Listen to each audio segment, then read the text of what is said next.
What's up internet, here we go again. Kali ini kita akan ngebahas alur sebuah film yang berjudul Jailbait. Film yang dirilis pada tahun 2014 ini mengisahkan tentang seorang napi wanita cantik yang mendapatkan diskriminatif di lingkungan selnya cuy.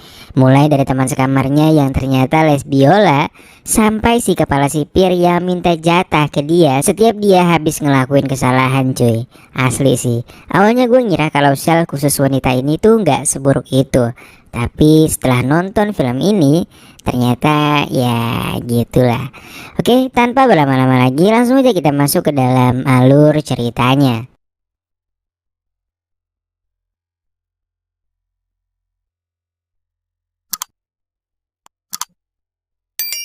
Di awal film, seorang wanita bernama Anna terlihat sedang memainkan alat musik cello. Lalu tak lama kemudian ayah tirinya datang dengan keadaan yang masih terpengaruh alkohol. Dan setelah memperhatikan anaknya, ayah tiri Anna mulai memaksa Anna untuk melaksanakan perpusrengan duniawi.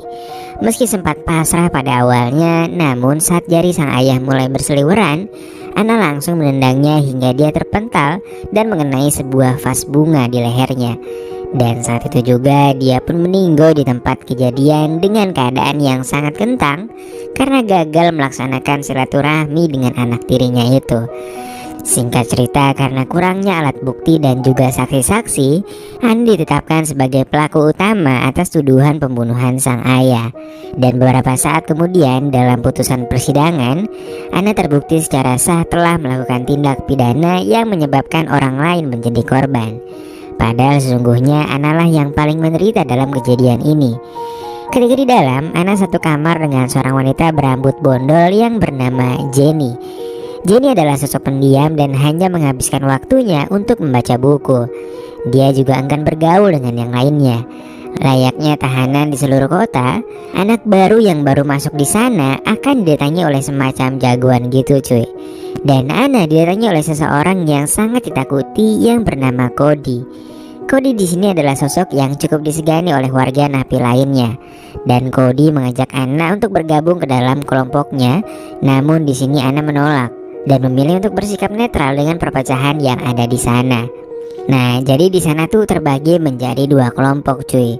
Pokoknya ada yang golongan hitam dan juga golongan putih. Dan mereka didoktrin sama ketua mereka masing-masing untuk ngancurin yang bukan golongan mereka lah kira-kira.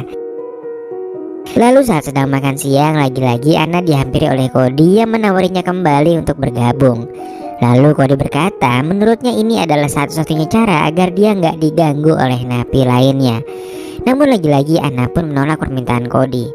Cody yang merasa kesal akhirnya membawa Anna ke tempat yang sepi bersama dengan anak buahnya yang lain. Dan di sana dia pun dibuat babak belur karena penolakan yang terjadi sebelumnya. Singkat cerita, dia pun dibawa oleh petugas keamanan untuk diobati. Namun dia nggak memberitahu siapa yang membuatnya seperti ini. Karena sebelumnya dia sudah diwanti-wanti oleh Cody untuk merahasiakan semua kejadian ini. Kemudian Anna dipanggil oleh kepala sipir yang bernama Frank. Frank ini berniat untuk melindungi Anna dari napi yang usil kepadanya. Namun ada syaratnya, yaitu Anna harus mau melakukan perpusrengan duniawi dengan dirinya. Dan ya, Anna pun langsung menolaknya dan pergi menuju ke kamarnya. Ketika di kamar, Anna menangis meratapi nasibnya karena orang-orang di sana yang sangat jahat kepadanya. Jenny yang melihatnya dan merasa iba akhirnya menghampiri dan menenangkannya. Dan mulai saat ini hubungan mereka pun menjadi cukup dekat. Namun ternyata ada udang di balik bakwan cuy. Rupanya Jenny yang dasarnya lesbiola ini mendekati Anna untuk bisa melakukan perpusrengan duniawi dengannya. Dan ya, mereka pun akhirnya saling mengobok-ngobok satu sama lain cuy. Esok harinya ketika sedang berada di lapangan, seorang warga napi bernama Alex mencoba mencari masalah dengan cara melemparkan bola ke arah Anna. Anna yang merasa nggak memiliki power apapun akhirnya hanya bersikap diam saat itu. Namun sebenarnya dia menyimpan dendam kepada Alex. Dan Anna pun akhirnya memutuskan untuk bergabung dengan Cody dan menjadi anak buahnya. Anna pun akhirnya diajak Cody dan yang lainnya untuk masuk ke kamarnya. Dan di sana tuh lengkap banget cuy. Mulai dari rokok sampai berbagai narkoba itu ada di kamar itu. Singkat cerita, setelah Anna menikmati jamuan Cody, Anna diberi tugas oleh Cody untuk mencari mencari gara-gara dengan Alex. Di sini Anna yang sebelumnya menyimpan dendam karena Alex melemparnya dengan bola, dia pun langsung semangat buat balas dendam ke Alex. Dan akhirnya perkelahian di antara mereka pun terjadi. Namun gak berselang lama mereka dipisahkan oleh seorang petugas di sana. Dan Anna pun akhirnya mendapatkan hukuman lalu dibawa ke ruangan yang gelap dan juga dingin tanpa menggunakan apapun cuy. Namun belum sampai sehari dihukum, Anna langsung dipanggil menuju ruangan Frank. Frank pun mengatakan sebenarnya dia akan menempatkan Anna di ruangan itu selama 2 minggu lamanya. Tapi karena kasihan, dia pun membawanya ke ruangan ini dengan maksud untuk melaksanakan perpusrengan duniawi dengan menggunakan mulutnya cuy. Dan kalau Anna nggak mau, maka Anna akan dikembalikan ke ruangan yang gelap itu dengan waktu yang lebih lama. Anna yang hanya bisa pasrah akhirnya mau nggak mau mengiyakan permintaan si kepala sipir itu. Setelah selesai mengeluarkan kental manis milik Frank, Anna pun menuju ke kamar Cody. Di sini karena melihat wajah Anna yang sangat stres, Cody menawarinya untuk menggunakan sebuah barang haram. Anna sempat menolak pada awalnya, namun karena udah stres banget akhirnya dia pun mencobanya. Dan ketika Anna sudah mulai ngefly, Cody memanfaatkan Anna untuk mengajaknya melakukan perpusrengan duniawi lagi cuy. Dan ya, untuk kedua kalinya Anna pun kembali diobok-obok oleh orang yang les biola cuy. Singkat cerita, beberapa saat kemudian setelah sekian lama ibunya Anna menjenguknya. Dan Anna pun menceritakan awal mula kenapa dia melakukan semua itu kepada ayahnya. Namun di sini ibunya nggak percaya kalau sang ayah berlaku keji kepada anaknya. Dan selalu mengatakan bahwa ayahnya adalah pria yang baik dan gak mungkin berbuat seperti itu kepada anak tirinya sendiri. Dan akhirnya mereka pun malah menjadi saling marahan setelah pertemuan itu cuy. Esok harinya ketika sedang berkumpul di taman, Alex terlihat sedang berjalan ke arah Anna dengan membawa sebuah sajam. Beruntungnya salah seorang teman Anna menyadarinya dan dia pun berhasil menggagalkan niat Alex kepada Anna. Dan akhirnya keributan antara kelompok Cody dan juga kelompok Alex pun terjadi lagi. Dan setelah kejadian itu lagi-lagi Anna dipanggil oleh Frank untuk menerima hukuman. Dan seperti biasa Frank pun kembali menawarkan kepada Anna untuk mau melaksanakan perpusrengan duniawi dengannya jika dia nggak mau menerima sanksi. Dan lagi-lagi mau nggak mau Anna pun akhirnya menuruti permintaan Frank.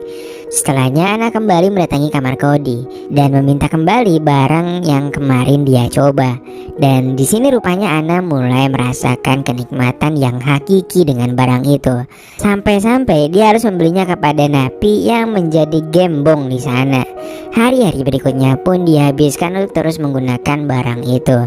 Dan ternyata ya sama aja kayak di Indo. Orang masuk ke dalam kan tujuannya buat insaf dong. Tapi nyatanya setelah keluar tuh banyak banget orang yang malah menjadi makin parah. Dan hidupnya si Anna ini udah bener-bener hancur banget lah cuy, bisa dibilang. Hingga suatu ketika dia pun merasakan halu dan berbicara seperti orang yang gak waras. Dia juga berniat untuk mengakhiri dirinya dengan sebuah pisau yang dia pegang. Para sipir pun mencoba menenangkan Anna yang semakin gak terkendali itu cuy. Dan akhirnya Anna pun dibawa ke ruangan khusus untuk diperiksa soal kejiwaannya. Dan alhasil dia pun ditempatkan bersama dengan napi-napi yang punya masalah kejiwaan cuy. Mendapat kabar bahwa anaknya sedang sakit, ibunya pun datang untuk menemuinya.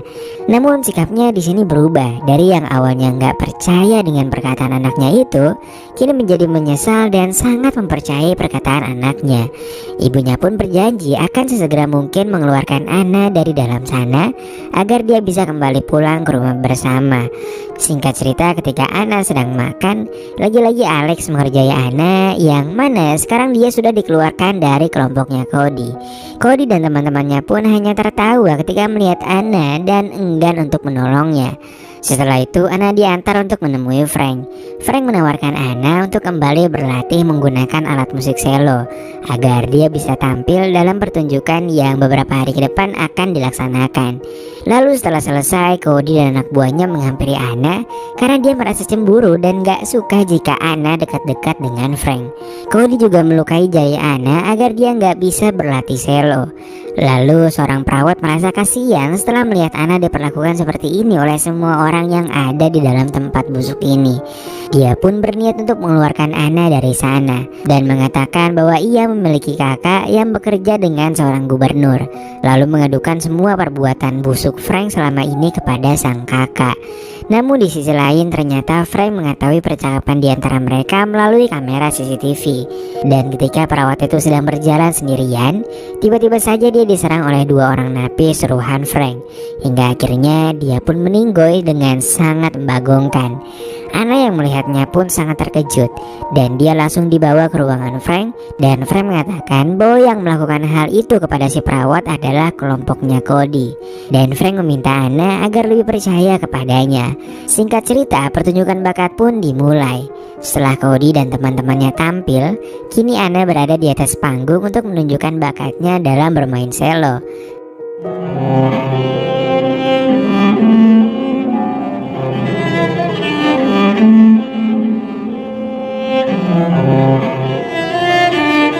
Dan para napi yang menontonnya pun merasa bahwa ada sesuatu yang berbeda dengan lagu yang dimainkan Anna. Seperti ada ketenangan di musik itu. Lalu setelah selesai, Frank langsung menghampiri Anna dan mengatakan bahwa dia akan membebaskan Anna jika Anna mau bersilaturahmi dengannya sekarang juga. Dan karena tergiur dengan tawaran itu, Anna pun akhirnya mau meladeni si tua keladi itu. Singkat cerita, beberapa hari kemudian, akhirnya Anna pun mendapatkan surat pernyataan bebas bersyarat dari Frank. Dan rencananya Anna akan melakukan peninjauan kembali oleh jaksa wilayah beberapa hari mendatang. Di sini Cody ternyata mengetahui perjanjian antara Frank dan juga Anna. Dia pun menjadi sangat kesal. Namun Anna mengatakan bahwa dia membutuhkan bantuan Cody saat ini untuk menghancurkan Frank. Dan mereka pun menyusun rencana untuk merekam kejadian ketika Frank sedang memaksa Anna untuk bersilaturahmi dengan dirinya. Singkat cerita, Anna pun berhasil merekam kejadian saat Frank sedang memaksa Anna untuk melakukan perbuatan mantap itu. Dan singkat cerita, sidang untuk pembebasan bersyarat pun tiba. Di sana terdapat 3 jaksa yang dapat menentukan lolos atau tidaknya seseorang untuk mendapatkan pembebasan bersyarat. Dan ketika giliran Anna tiba, semua jaksa setuju agar Anna mendapatkan pembebasan bersyarat. Namun ternyata keputusan tetap berada di tangan Frank. Dan Frank mengatakan bahwa Anna mengalami gangguan psikologi dan juga bermasalah dengan otoritas setempat. Frank ingin Anna kembali menetap di sana selama beberapa tahun lagi sampai keadaannya kembali pulih. Anna pun syok mendengarnya, yang mana ternyata Frank masih menggagalkan pembebasannya. Lalu Anna pun mengeluarkan sebuah handphone dan memutar rekaman ketika Frank sedang meminta begituan kepada Anna. Dan akhirnya para jaksa pun sepakat untuk menjadikan Frank sebagai tersangka, sementara Anna kini dibebaskan tanpa syarat dari sana. Dia pun keluar dan langsung memeluk ibunya dengan sangat erat. Di akhir film, kita akan diperlihatkan ketika Anna sedang menunjukkan bakatnya di sebuah pertunjukan yang dihadiri oleh banyak sekali penonton. Dan lalu film pun selesai. Yap, inilah alur cerita dari film ini. Seorang wanita yang sebenarnya adalah korban dari ayah tirinya sendiri, namun malah mendapatkan hukuman karena kurangnya alat bukti dan gak adanya keberadaan saksi saat kejadian itu berlangsung. Dan alhasil dia pun harus mendekam di tempat yang malah membentuk dia menjadi semakin buruk. Oke cuy, sekian dulu pertemuan kita pada kali ini. Makasih banget buat yang udah nonton filmnya sampai habis. Dan see you.